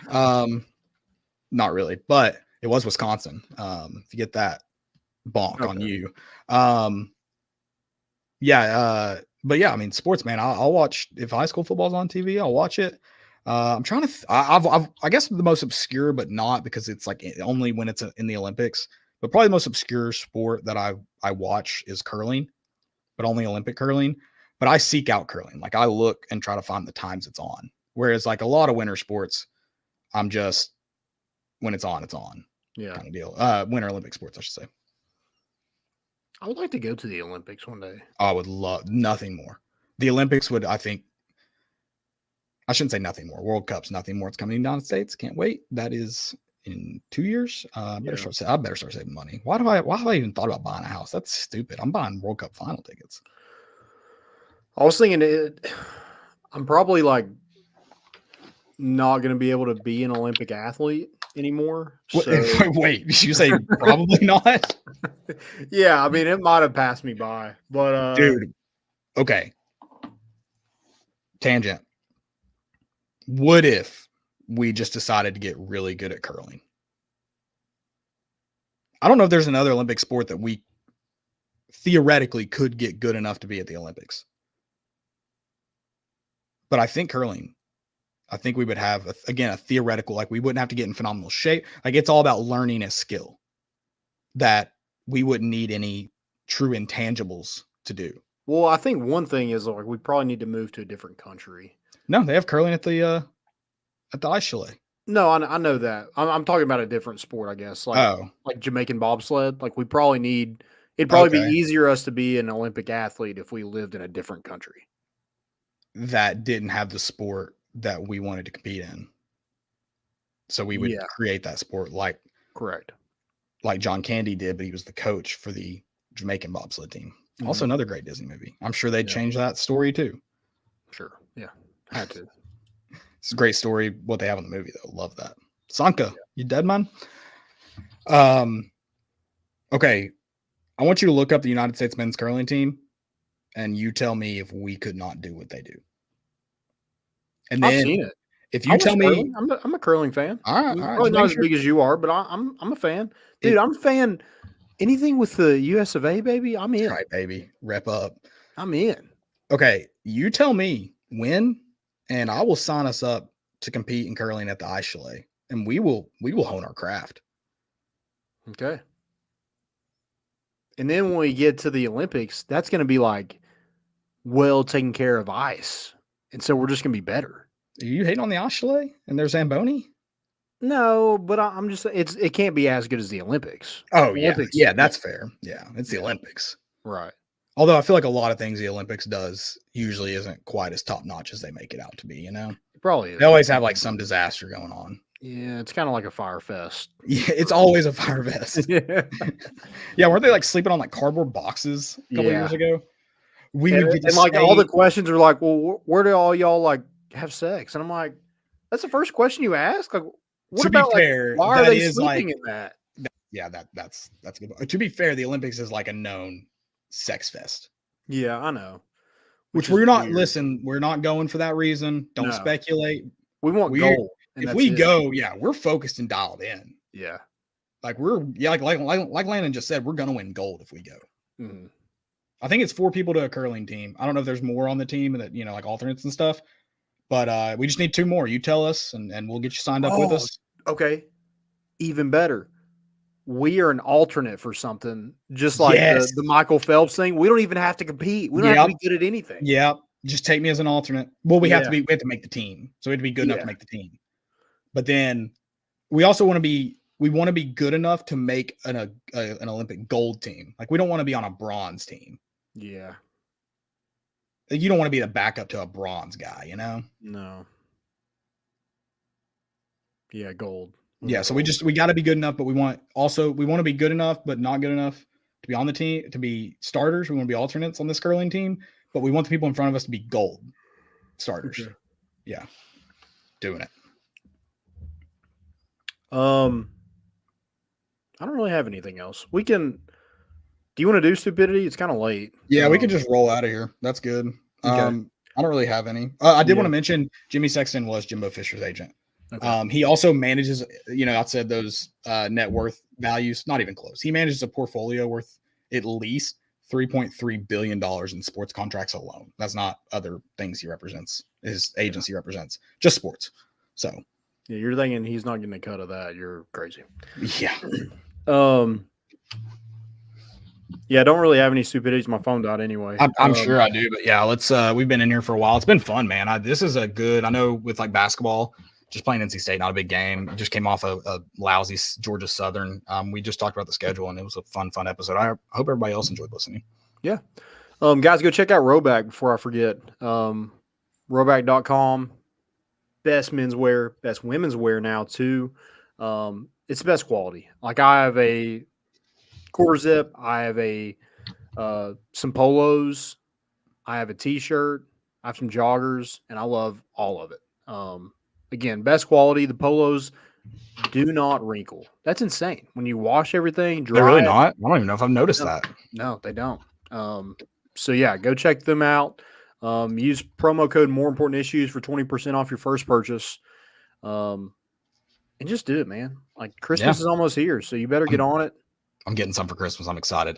People can't surprise me. I don't know. Like it's not like I do snoop, but I'm an adult, so it's not as easy. You can't snoop around other people's houses.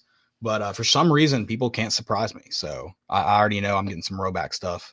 Heck yeah. Pretty pumped for that. I'm also getting a new wedge. Pretty pumped for that. A little Vokey SM9. Can't wait to. What kind? It is a what 50 is it? degree Vokey. Titleist Vokey. Yeah, I can't wait to duff some chips and blade it into a cart. It's gonna be so much fun. Beaver tails everywhere, baby. Yeah. Oh yeah, for sure. All right, guys. Thanks again for listening. Have a great weekend. We'll see you back on Sunday. We're bringing the boat in, and we out.